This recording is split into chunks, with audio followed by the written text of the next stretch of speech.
But আমরা church choose করি কত বড় বিল্ডিং, কত বড় জায়গা, কত বড় প্রপার্টি, কত পুরানো এই দেখে। বাট ঈশ্বরের সন্তানরা, ঈশ্বর যে চার্চের কথা বলে সেই চার্চে বলে অট্টালিকা বা বিল্ডিং গুরুত্বপূর্ণ নয়, মানুষ গুরুত্বপূর্ণ। কারণ হচ্ছে অট্টালিকা ইজ নট চার্চ। অট্টালিকা একটা জায়গা, বাট চার্চ হলো আমি আর আপনি। আমি আর আপনি যদি অট্টালিকাতে না আসি, সেটা যত বড় হোক, যত বৃহৎ হোক, আসলে ওটা চার্চ নয়। আবার আমি আর আপনি যদি গাছতলায় দাঁড়াই, সেটা যত খোলা মাঠ হোক, ওটাই চার্চ। কারণ বাক্য বলে যেখানে অট্টালিকা থাকে সেখানে ঈশ্বর থাকে না, কিন্তু যেখানে দুইজন মানুষ একত্রিত থাকে ওখানে ঈশ্বর থাকে। ও হালেলুয়া, ও হালেলুয়া, ও হালেলুয়া। চার্চ গ্রিক শব্দ এক্লেসিয়া থেকে এসেছে। এক্লেসিয়ার অর্থ হচ্ছে, ইংলিশ অর্থ হচ্ছে অ্যাসেম্বলি বা গ্যাদারিং, বা বাংলায় বললে যেখানে লোকজন মেলে বা কয়েকজন মানুষের একত্রিত জায়গা, সেটাই হচ্ছে চার্চ। অর্থাৎ চার্চ যেখানে কিছু মানুষ একত্রিত হয়, সেটা যেখানে হোক না কেন, জায়গা ইম্পর্টেন্ট নয়, বাট মানুষের একত্রিত হওয়াটা গুরুত্বপূর্ণ। তোমরা শুনতে পাইনি? হালেলুয়া। আমাদের কাছে মানুষ ইম্পর্টেন্ট। হালেলুয়া। তাই জন্য বলুন, এভরি সানডে যত কষ্ট হোক, যত ঘাম হোক, যত নিচে বসতে হোক, হাঁটু ব্যথা করুক, তবু আমি যাব। কেন? আমি চার্চ অট্টালিকা দেখে নয়, আমি চার্চ আরাম কেদারা দেখে নয়, আমি চার্চে যাই ঈশ্বর দেখে। হালেলুয়া, ও হালেলুয়া। এটা হলো জনগণের একত্র হওয়ার জায়গা, তার হচ্ছে চার্চ, যেখানে লোকেরা একত্রিত হয়। একত্রে মানুষ একত্রিত হওয়া, ঈশ্বরের আজ্ঞা পালন ও বাধ্য হওয়া, এটাই হচ্ছে চার্চ। পেরিত্তার 7 অধ্যায় 38 পদ বলে, পেরিত্তার 7 অধ্যায় 38 পদ বলে, তিনি প্রান্তরে মণ্ডলীতে ছিলেন, যে দূত সিনয় পর্বতে তাহার কাছে কথা বলিয়াছিলেন, তিনি তাহার এবং আমাদের পিতৃপুরুষদের সহিত ছিলেন। তিনি আমাদিগকে দিবার নিমিত্ত জীবনময় বচন কলাপ পাইয়াছিলেন। হালেলুয়া। চার্চ অর্থাৎ তিনি প্রান্তরে মণ্ডলীতে ছিলেন। অর্থাৎ মণ্ডলী কোথায়? প্রান্তর মানে মাঠ। বলছে প্রান্তর মানে মাঠ। বলছে প্রভু যিশু মাঠের মধ্যে ছিলেন, সেটাকেই চার্চ বলা হচ্ছে।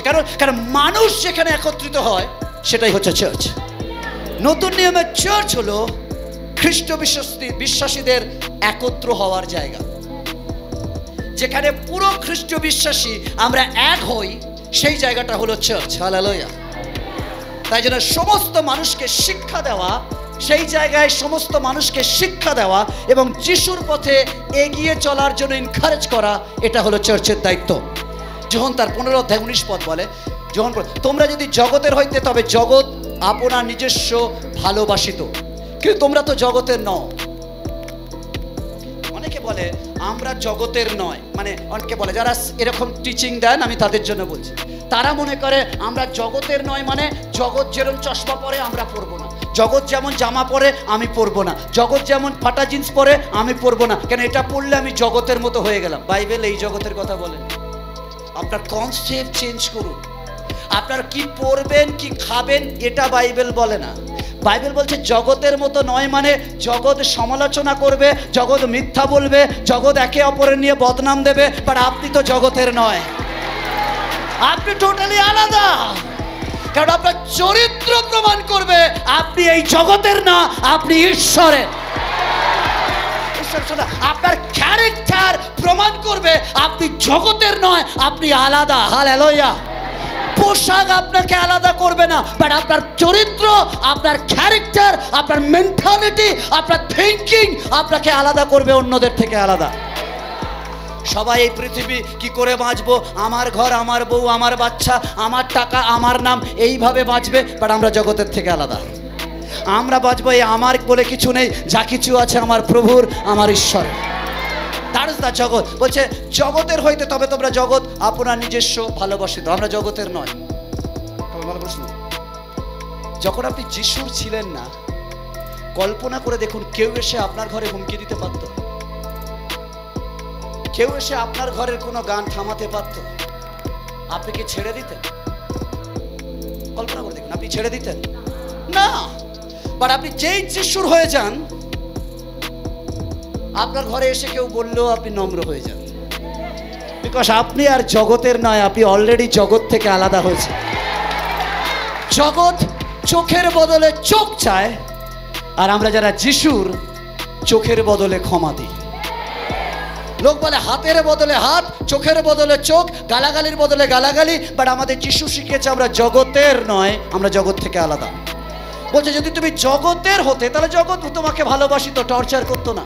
ফের বলছি সরসতরা, আপনার স্বামী ওই বন্ধুদের সাথে মদ্যপান করতো, বাট স্টিল তারা আপনার স্বামীকে ভালোবাসত। বাট যেদিন আপনার স্বামীকে আপনি চার্চে নিয়ে এসছেন, আপনার স্বামী বদলে গেছে, ওরাই এসে বলছে তুমি খ্রিস্টান হয়ে গেছে। কেমন ভালোবাসো না? বিকজ আপনার স্বামী জগতে যখন ছিল সবাই ভালোবাসত, কোনো প্রবলেম নেই। বাট যখন আপনার স্বামী ঈশ্বরের হয়েছে, তখন সবার প্রবলেম হয়েছে। কারণ নিজস্ব ভালোবাসতে, কিন্তু তোমরা তো জগতের নও, বরং আমি তোমাদিগকে জগতের মধ্য হইতে মনোনীত করিয়াছি, এই জন্য জগৎ তোমাদিগকে দেশ করিবে। কেমন পাশে দেশ করিবে, শুনতে পারেন, দেশ করিবে। যদি যিশুর জন্য কেউ আপনাকে ঘৃণা করছে, তাহলে জানতে হবে 100% করবে। যদি আপনার শত্রু যিশুতে আসার পর বেড়েছে, তাহলে জানবেন আপনি রাইট রাস্তায় এসেছেন। According to Bible, that is the প্রফেসি verse. Bible বলছে যদি তুমি প্রভুতে এসছো, বলছে আমি তোমাদের মনোনীত করেছি এই জন্য নয় যে জগৎ তোমাকে চুমু খাবে, এই জন্য জগৎ তোমাকে ঘৃণা করবে, হিংসা করবে, দেশ করবে। তাই জন্য প্রভু যিশু এক জায়গায় বলছে আমি তো শান্তি দিতে আসিনি, আমি তো আগুন দিতে এসেছি, আমি তো অশান্তি দিতে এসেছি। অ্যাকচুয়ালি তিনি অশান্তি মানে এই নয় যে অশান্তি দিতে এসেছে, অশান্তি মানে এটাই, শয়তানের সাথে আমাদের ফাইট হবে। যখনই আপনি যিশুর ভোটার, তখন শয়তানের ভোটার কমে গেছে, শয়তান তো ছাড়বে না। তাই জন্য ঈশ্বরের সন্তানরা যে আমাদের তাড়না মণ্ডলী মাস তাড়না আসবে। আর অনেক সময় মণ্ডলী মানে এই নয় যে এই চার্চের উপর তাড়না আসবে, মণ্ডলী অনেক সময় আসল মণ্ডলী কে? একবার দেখাই কে, একবার দেখাই। তার মানে 100% শুধু এই মণ্ডলীতে আক্রমণ আসবে না, ব্যক্তিগতভাবে আপনার উপরও আক্রমণ আসবে। আর যখন আপনার উপর আক্রমণ আসবে, আপনি ভাবছেন কেন আমার উপর? বিকজ আপনি যিশুর জন্য, তাই নির্যাতন তো নিতে হবে। কেমন ঈশ্বরের সন্তান, ভালো করে শুনছেন? তাই জন্য মণ্ডলী অট্টালিকা নয়, মানুষ গুরুত্বপূর্ণ। বাক্য বলে সত্য খ্রিস্ট বিশ্বাসী হওয়া খুব কঠিন। কেমন শুনছেন? আমরা চারিদিকে যাচ্ছি, ও সব আসবে, সব আসবে, সব পাবো। নো, খ্রিস্টীয় বিশ্বাসী হওয়া মানে কঠিন। পেন মাস্ট থাকবে, আসবে শুধু নয়, অবশ্যই থাকবে। কেমন শুনছেন? আপনি বলছেন পাস্টার আমি তো এসেছিলাম চার্চে কিছু পাবো বলে, এখন তো আপনি বলছেন আরো কষ্ট। এটাই সত্য। মথি তার 7 অধ্যায় 14 পদ বলে, কেন জীবনে যাইবার দ্বার সংকীর্ণ ও পথ দুর্গম, এর অল্প লোকেই। কেমন কত লোক পায়? শুনতে পারি কত লোক? তাই অনেকে বলতে পারে আমরা 140 কোটি জনসংখ্যায় বাস করি, বাট অল্প লোকই জীবনের দ্বার পায়। হালেলুয়া। কেন জীবন সংকীর্ণ, সবাই নেগেটিভ ভালোবাসে, পজিটিভ বললে বলে ও বোরিং পারসন, আবার জ্ঞান দিতে চলে এসছে। ঈশ্বর সদা তিনি বলেন অনেকে আহত কিন্তু অল্পই। কেমন শুনতে পেয়েছে? অনেকে অনেকে অনেকে প্রভুকে জানে, বাট লাস্ট অব্দি খুঁজে পাবেন না আপনার পাশে যে বসতো সে কোথায় হারিয়ে গেল। অনেকেই আহত, চার্চ অনেকেই আহত, এভরিবডি আহত, বাট মনোনীত অল্প। মথি 22:14, অনেকে আহত কিন্তু অল্পই এসেছেন, আপনি হচ্ছে মনোনীত। ও হালেলুয়া। নিজের জন্য একবার জোরে করতালি দিই। অনেকেই আহত, but that is the church. Church মানে হচ্ছে মানুষ, একবারে বলে না বিল্ডিং। চার্চ হচ্ছে মানুষ। লুক তার 12 অধ্যায় 32 পদ, লুক তার 12:32, হে ক্ষুদ্র মেষপাল, ভয় করিও না, কেন তোমাদিগকে সেই রাজ্য দিতে তোমাদের পিতার হিত সংকল্প রয়েছে। হালেলুয়া। যিশু কোনো বড় বা বৃহৎ চার্চ তৈরি করেননি। তার জীবিত অবস্থায় তিনি কোনো বৃহৎ চার্চ তৈরি করতে পারেননি, বাট তার শিষ্যদের বলেছে তোমরা আমার থেকেও বড় বড় কাজ করবে। শুনতে পেয়েছেন? কেন তিনি বলেছেন আমার থেকে বড় বড় কাজ করবেন? আমার থেকে বড় বড় কাজ মানে আমি যদি 12টা লোক নিয়ে চার্চ বানিয়েছি, তুমি 12,000 লোক নিয়ে চার্চ বানাবে, 1200 লোক নিয়ে চার্চ বানাবে। হালেলুয়া। তিনি বলছেন আমার থেকেও বৃহৎ বৃহৎ কার্য তুমি করবে। হালেলুয়া।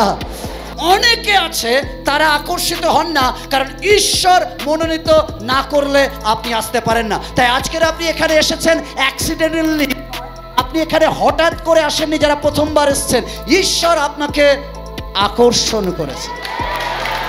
ও হালেলুয়া, ও হালেলুয়া। যারা বলছেন পাস্টার আজকের আমাকে কেউ ডেকেছে তাই এসেছি, না, কেউ ডাকেনি।